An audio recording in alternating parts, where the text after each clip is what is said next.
former Slovak diplomat, about what it was like being 24 when the revolution took place in Czechoslovakia, as it then was. Now let's go to Afghanistan, and we're joined by Zafar Hashimi, who was a refugee.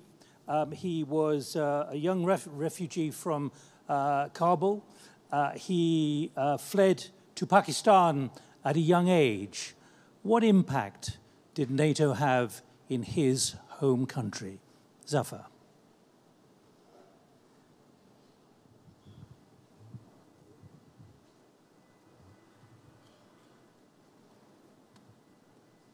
So normally, warp and weft is considered to be the two basic components of weaving. But for me, as a 13-year-old refugee kid in Pakistan, inside the humid and hot carpet-making factories, along with the iron beams of carpet-making handlooms, were similar to bars of a prison. Because that prison was imposed on me. It was not by choice. 6 months before that, before entering to that factory, I was forced, along with my family and over 1 million other Afghans, to leave Afghanistan in and around and after September of 1997, because the Taliban took over Kabul city, which I used to call home. And we were joined by other 2.5 million Afghan refugees already in Pakistani cities, villages, and refugee camps. The hardest part was not that I had to put 13 hours a day for a wage equivalent to 15 cents a week for 5 years, or the fact that tolerating that 13 hours a day in a malnourished body of a teenage boy, or the fact that I could not go to school because I couldn't afford it and I had to work during the day because I needed to feed my family. I always and constantly felt humiliated to admit the fact that I could not go to school to my peers and friends. But the harsher reality that was hitting me the most was because I was deemed, in derogatory terms, as a mahajir, or a refugee, and was deemed and seen as a social burden in Pakistan, and was used as a number or a pawn or a political chip in the bargains of political turfs in politics in Pakistan and at the UN assistance meetings.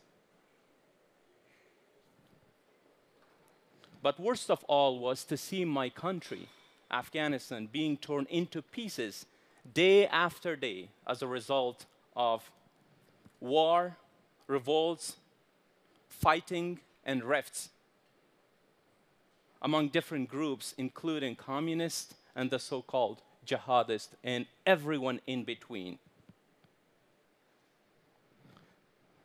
Fast forward to 2002, and as a result of US and NATO intervention of Afghanistan, I found myself back in the classroom along with over 6 million other kids who were deprived of education for the past years.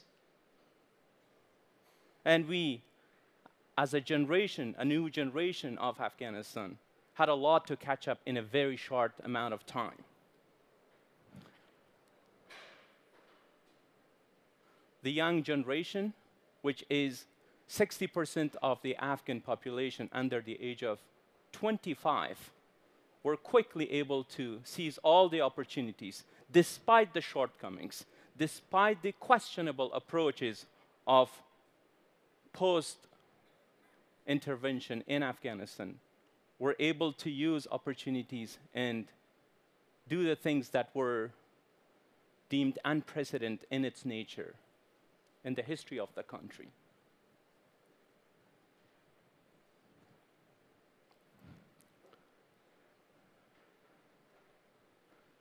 And instead of a kid stuck inside Pakistani carpet factories with no voice, I was able to become a journalist to cover the historical inauguration of the first African-American president in Washington, D.C., become the spokesperson for the Afghan president, and be a voice for the country and the government, and work in the lobbies of Congress for issues and about the issues that I care deeply about for my both homes, Afghanistan and the US. And I think that attests to the transformation, a generational transformation that is happening in Afghanistan as a result of the US and NATO intervention. Thank you. Ladies and gentlemen, please welcome the Executive Editor of Defense One, Mr. Kevin Barron. Thank you very much. Zafar, thank you very much. And also with us now, joining us, is Alfred Baldesdottir, who's a political advisor to the NATO Senior Civilian Representative in Afghanistan. So this is our little dedicated Afghanistan time for the day. You'll be hearing from a veteran of that conflict later on, and it'll pop up throughout the day. But I thought it was notable that this is about it. This was not the case in NATO 5 years ago, 10 years ago, 18 years ago. It's been a long conflict. And so just to set up a little bit of this discussion, which is supposed to be about human security and a little bit about NATO's future, what's about to happen there, I'm sorry, Afghanistan's future. I'm the executive editor of Defense One. We cover the military. We've covered the wars. We're on the hard security side, the side that a lot of people think may be coming to an end soon, or at least sooner than people thought until recently. No one's sure yet. But I'll tell you this, on our website, we get a lot of op-ed commentaries, probably from some of you in this room. Almost all of them are about what happens when the troops leave and how soon it's going to happen, or why they shouldn't leave yet. There's a lot of anxiety, there's a lot of angst, and a lot of it is, about the security of the country, about the future of the government, the security of the region. Some of it is about the population itself and the civilians that Alfred deals with there as well. I'd refer to one of our writers, Gail Samak-Lamone, who has a lot of experience back in Afghanistan, is one of the few to point out that there are good news stories if you're focusing just on the hard security story and you think that the metrics are not good. Security is very bad in the country in a lot of places and a lot of metrics. You should also look at some of the non-military metrics. If you're a woman in Afghanistan particularly, if you're a child, it's a lot different today than it was 15 years ago, than it was 10 years ago, than it was even 3 years ago. So Afghanistan is a fluid place, I try to remind people. With that, we have a very short time before our next period. So Alfred, tell us about your role in Afghanistan now and what you're seeing when you interact with the civilians today. So I'm a political advisor focusing on women and youth. And I think human security is the key for the future of NATO in Afghanistan, because we have to transfer from looking at purely hard traditional security in Afghanistan at times like these when we're in peace negotiations to consider more facts, to talk about political, civil, social, and economical rights. It's very important, and therefore it's an important time now to shift from traditional security in Afghanistan to human security. And that's really much what I'm hearing from Afghan people. And it's not only a NATO-led initiative, it's an Afghan-led initiative to build a sustainable peace in Afghanistan. So what are you hearing from the people you meet with? You're meeting with ministries, you're meeting with NGOs, organizations, small groups, individual people? Yeah, and students in Kabul. Is it hopeful? Is it fearful? What's the sense for the future? A lot of them are hopeful, but they're also afraid of losing a lot of rights. And they're afraid what will be the future, and especially women. And there's a lot of women that are really afraid of their future and are trying their best and are doing a fantastic job in Afghanistan to push for women's rights. So far? Yes, I think it's important to understand that the determination on the international community's part that there has to be a political solution. There is this understanding in the Afghan society at any level that you go. But the concern is that at what cost? Because the price tag has not been set or cleared yet by any stakeholder in the Afghan peace process. If we're to deal with the Taliban, if there is going to be a settlement, there has to be clarity along the way, because Afghanistan of today is not what it used to be. There are changes, there are specific boundaries and limits that the Afghan people cannot go back and say, we don't want that. And just as a reminder to those who are bragging about or trying to sell that the Taliban have changed, go and check out the social media feed, a video of 3 days ago where in Nuristan province, they found a group of women who were having a party or dancing and singing within the confinement of their own houses. They were taken out and beaten and lashed in public.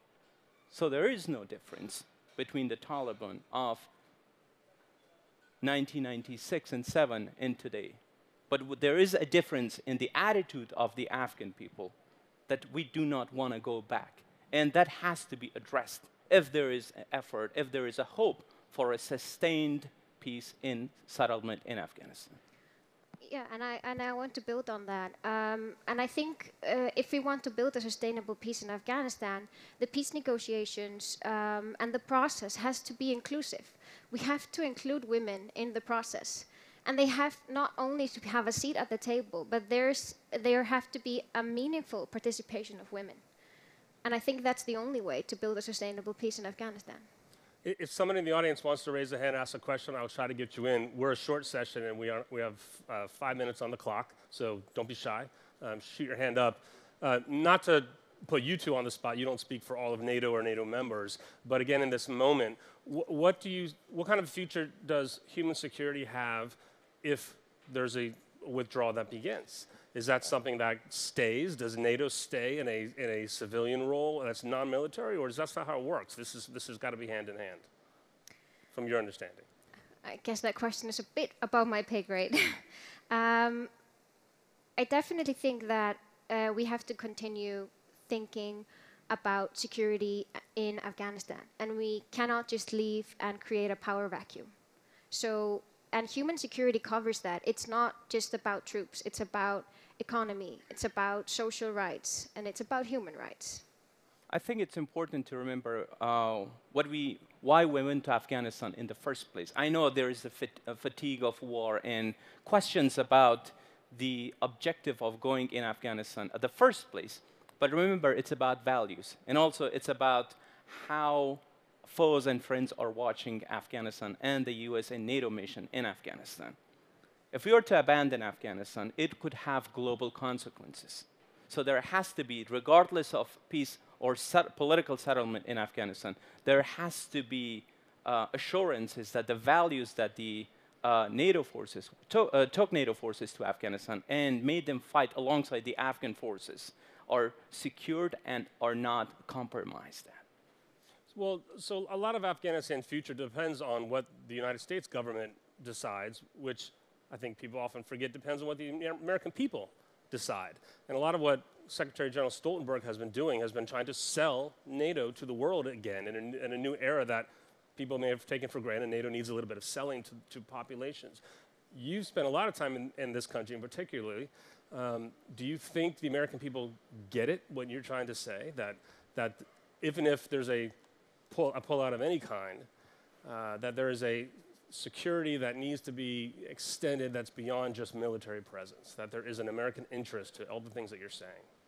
Remember, in 2014, there was all these scenarios that Afghanistan is going to collapse and everything that we have built over the years in the country is going to go in vain. But that proved to be wrong because since 2014, up until this moment that we're speaking, Afghan security forces are in charge of the country's security. Yes, the attrition rate is unsustainable. There's a lot of civilian and military casualty. That has to be remembered. But remember, there has to be a way to find out that whatever the blood and the treasure that has been spent in Afghanistan is not just gone in vain. It's a lot of money, it's a lot of blood, not of just the Afghans, but also American bloods and our NATO allies' blood. There has to be a way to sustain that and build upon it. And the people of Afghanistan are not asking for continued NATO presence in their country, but are asking for ways that they could be in charge of their own countries. I don't think any country in the world wants to have foreign troops in its soil forever. And Afghans are no exception to that. So, Alfie, so back to you on the same kind of a question. This field of human security that you're a part of, you wanted to speak more largely to. Where do you see its future when you think of NATO's future? I think human security is key to NATO's future because member states seem to have a different view on security, and there doesn't seem to be a shared security culture in NATO. Some member states favor hard security and traditional security, whilst other member states favor development aid and diplomacy.